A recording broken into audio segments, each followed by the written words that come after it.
Hello, I'm Nick Ritter, and today we're going to be taking a look at how I made this graphic. We'll delve into Blender for some 3D. We'll look in After Effects. Some of what I did in 3D might surprise you. So let's start in After Effects. Okay, let's start in After Effects. And I'll just go down through my layers here and show you what I have. I'm not always the best at naming my layers, but you can kind of tell that, hey, this one's for the background. All right, this one has got all of our 3D. Holy cow. Look at that. Almost this whole thing was done in 3D. It was just the green glowy bit that wasn't done in 3D. Okay, and there's my progress bar. So I'll go ahead and just label it while I'm here. Progress bar. And then this is, these are those green tick marks. And they use this as an alpha layer. So let's take a look at what that entails. Turn off our alpha. So we can see all it has is the white tick marks. Okay, so let's take a look at this without any effects on it. Now all it is my 3D render with a mask in the middle. So if I hit M, you can see that there's a mask right there in the middle. So let's turn our effects back on and take a look at those. So I turn the whole image black and white, like this, and I turn down all of my color values to -200. So the only remaining value left is pure white. Okay, and then I use levels to make sure that, yes, I'm only dealing with black and white. In fact, it could go just a little bit more white on here. And then I use this effect called Unmult. If you Google it, it's made by Red Giant, and they put it out there for free. And what it does is it takes all the black, and you'll be able to see it when I turn on the transparency grid. It takes all the black and just makes it transparent. So now we just have these white lines without any of the black background. And then I animated a radial wipe for that progress. So pretty simple. And I believe I even have, yeah, there's an expression down here. So I have the same radial wipe effect on the progress bar that I have up here on my alpha mask. So that way when I animate one progress bar, the other one follows along exactly the same way. Doing that is pretty easy. All you do is click on, let's say E to open up our effects. I'll show you this step by step here. Transition completion is the one that's animated. So we've got that same parameter opened up here. And I'll undo this. So you hold down Alt, click the stopwatch, and then you click on this little swirly thing. It's called a pick whip. So you click and you drag and you let go over transition completion like that. And then it's linked up. So as one moves, the other moves. Let me turn off my alpha layer here so I can let the green in our little ticks shine through. Okay. This next layer is pretty awesome. So this is straight from Andrew Kramer. Thank you, Andrew Kramer. I think it was a pretty old tutorial, but luckily the Foundry hasn't updated their Keylight plugin in quite some time. So we're still at Keylight 1.2. So this effect essentially lets you take a custom color instead of just like a luminance value and apply a glow to it. So we use this, let me turn off all these other effects. So we use the key light to cut out the green at first. We invert the alpha, so we're just looking at the green now. Using a solid composite, which just takes a solid color and composites it behind the image, because right now we're looking at just transparency with the color. So using the solid composite, we'll put black behind there. Let's see. Oh, there we go. That was the other part of it. Okay. So we've got our green glow. So when we turn on the solid composite, you can see it gets rid of the transparency and just puts black back there. And it's black because that's the color I selected right here. And you can change the opacity here if you want, of that solid. From there, you just turn on your glow. And because the green is the only thing isolated against the black, then it picks that green and adds glow to it. So the final step that you take, and I didn't know you could do this with adjustment layers, which is what this is on, but you can click the track mat, or not the track mat, the transfer setting, and you can hit screen, and then it reapplies it. So screen gets rid of all the black in your image, and then it applies the rest of it to the layer underneath, which happens to be the rest of the animation. So there's that one, and then I even use this posture time on this adjustment layer to make it so the animation happens on 2s instead of on 1s. So 12 frames per second is typically what hand-drawn animation is done in, or claymation, and I think it looks pretty great. So it has that more stilted look. So here's the animation without. It's quite smooth. It's about what you would expect. And usually you would add in motion blur if you're going for this kind of a smooth effect. Although motion blur is kind of out right now. So you could just leave it as a smooth animation. But I think a way to make no motion blur look more purposeful is to have the stilted effect, which you just turn this back on, let this re-render. This one has more of a stop motion stilted feel to it. I really like this look. And that's the look that we're going for on this particular graphic for this particular ad. And this trick was developed by Gibson Smith. He's a pretty gifted motion graphics artist. He's got a course over on Udemy about Photoshop. He does quite a lot of things. So he's worth checking out. And the final one is one that I just use as a guide layer, which to turn something into a guide layer, you just right click and hit guide layer. This means you can see it in our viewport, but you won't be able to see it in any renders. So this one's got a few things going on it, and I got this trick from Bryson Alley. So I work with Gibson and Bryson over at Harmon Brothers, and we share ideas quite a lot. It's a great place to work. So the Facebook guide. Now what it is I just made a rectangle. I set the size to be our aspect ratio, which the aspect ratio that we're doing for Facebook right now is 4:5. So I set 4 and 5, and then I hit this little lock icon here, and then I set the height to be 2160, because I like making my graphics in UHD or 3840 by 2160. And then because the lock icon's there, then it'll figure out that the width should be 1728.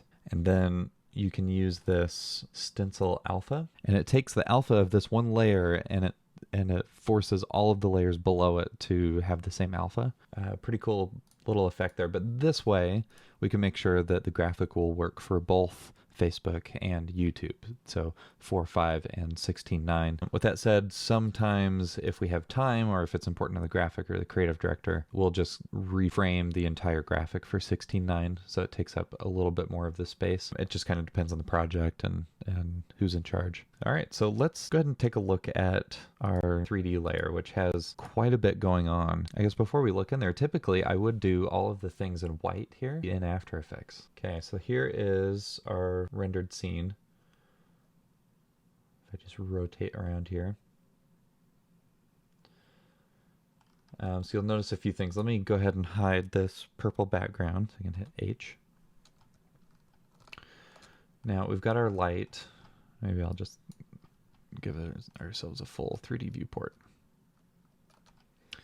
So we've got a couple of lights, right? We've got a rim light. We've got our main sunlight that I'm getting my shadow from as well. And I do such a bad job at labeling things in Blender. I want to blame it on the program, but it's really just me. I just haven't put in the effort to learn how to do that effectively. And anyway, let's move on from my mistakes and shortcomings. So I've got a camera, and the camera is set up to be orthographic because it's that isometric style. And an important aspect of isometric style is that there's no like perspective. So for instance, I could change this camera to perspective mode, and you can see it looks different. Like it feels like it's more in a living 3D space. There's back to orthographic. So the further away or closer you move things back and forth from the camera, it doesn't change their perceived size. You'll notice something with these rings here. I'll get into those in just a second. Is when we move the camera, so if we were to move the camera down or up, the rings will always look straight at the camera. I like working in precision with motion graphics. I think it can make a pretty big difference. And so these, I knew that they needed to be flat. They needed to always be in the exact same spot in the camera, and not have to worry about those things. So, oh yeah, here's the reference illustration. I'm going to switch this over to a 3D viewport, look through the camera, and let's go ahead and set that to render out. So that way, no, like even if I move the camera up or down, you'll see I'd need to tilt the camera up or down to keep it in frame, but you don't see any sort of distortion with those circles. Like it doesn't look like they're looking up, doesn't look like they're looking down. None of that stuff's going on because they're always facing the camera. And that can be done pretty simply in Blender by clicking on the constraints here. And it's a track 2 constraint. Takes a little bit of trial and error to figure out the 2 button and the up. And then I applied the same constraint here to this circular path and to these little tick marks. This circle is just some geometry I made. So I think it was a cylinder or something that I expanded out and just made flat. These tick marks, so if I go into edit mode, you'll see that they're just in this big long line. But when I come out of edit mode, then they're in this nice circle. So that's for a couple of reasons. One is when I go into edit mode, this curve effect isn't turned on. Otherwise it would be in a circle. And then if I turn off this array effect, you'll see that there is just one tick mark here. It's just like a really thin plane that I'd made. So I created an array, and then you add the curve modifier, and there's this path right here. I call it path. I like using all caps for things that I need to link to. With the tick marks, we have this curve modifier and a little bit of trial and error to figure out the deformation axis as well. It is very important if you're going to use this track 2 technique to use the same track 2 constraint on both the tick marks and the curve that they're following. Otherwise it just goes all crazy. Like if I were to turn track 2 off on this curve, then suddenly like these tick marks are just going somewhere. I don't know where they're going or the math behind how that works, but it does work best if both of them have the track 2 or the same kind of constraint on them. And the other part is these rings. So these rings, you'll see I've actually got another track 2 constraint, and I've got that same track 2 constraint on all of them, but I've animated the influence when these rings first pop out, but I didn't want them to show up already spinning. So I started the influence of the track 2 constraint at 1, so full strength, which means it's going to ignore any other animation. It's just going to constrain the rotation of those to point straight at the camera, which is exactly what I wanted. And then I animate that down to 0, and each one of these, I'll pull up in my dope sheet here. So each one of these rings is actually set to have some X, well, different kinds of rotations actually, X and Y mostly. And they're each given like different kinds of animations, so it feels kind of random. I know there's a way to randomize it, but I don't know, I was feeling lazy and just brute force it. Okay, so that's those rings. And interestingly enough, I actually attempted the rings in After Effects, but I couldn't figure out a clean way to get the rings to feel 3D, like they were spinning around while maintaining the exact same edge width. So this is the solution I came up with, is to just do the whole thing in 3D. And then the icon on the screen is just, so it's the icon set from Avast, so from the client. And so I pulled it into Illustrator, or maybe it was Affinity Designer, but you can pull it into either one of those apps and then export out an SVG, import the SVG into Blender, and then I applied my UI white material and then parented it to this screen null here. So that way it follows along wherever the phone's going. Sometimes it might be easier to use a texture for these kinds of things, and then sometimes I find it easier to just create some extra mesh, especially when everything's pretty low poly like this and it's not going to add a ton of render time and there's not really a lot of complexity to it. For this shader, so if I go into the shader, this sort of white shader that will always appear white is really just an emission with color turned on to white. And then I set these in the object visibility, ray visibility settings, that they're only visible to the camera. So they're not going to be creating any sort of reflection on the phone glass. but I didn't want them to be lighting up the scene, so I turned off the diffuse. And then because they're just UI elements, I didn't want them to cast a shadow on the ground either.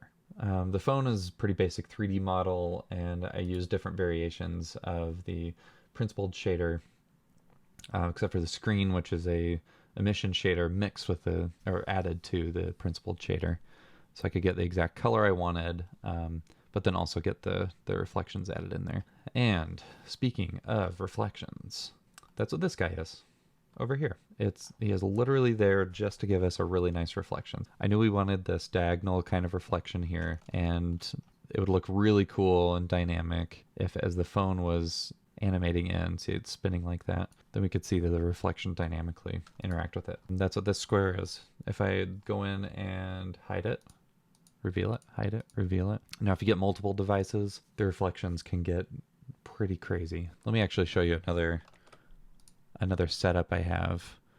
Let's look at this one. Holy cow. These big rectangles that are very intrusive are all for reflections. So if you notice, hit the render button, and none of those even show up in the render, but they're all important to get these custom diagonal reflections on my devices. Thanks for watching. Let me know if you have any questions below. Let me know if you want to see any more videos like this one. I'll try to post a little bit more about like things I'm working on, things I'm doing in my career, because I think it's pretty cool. So thank you very much.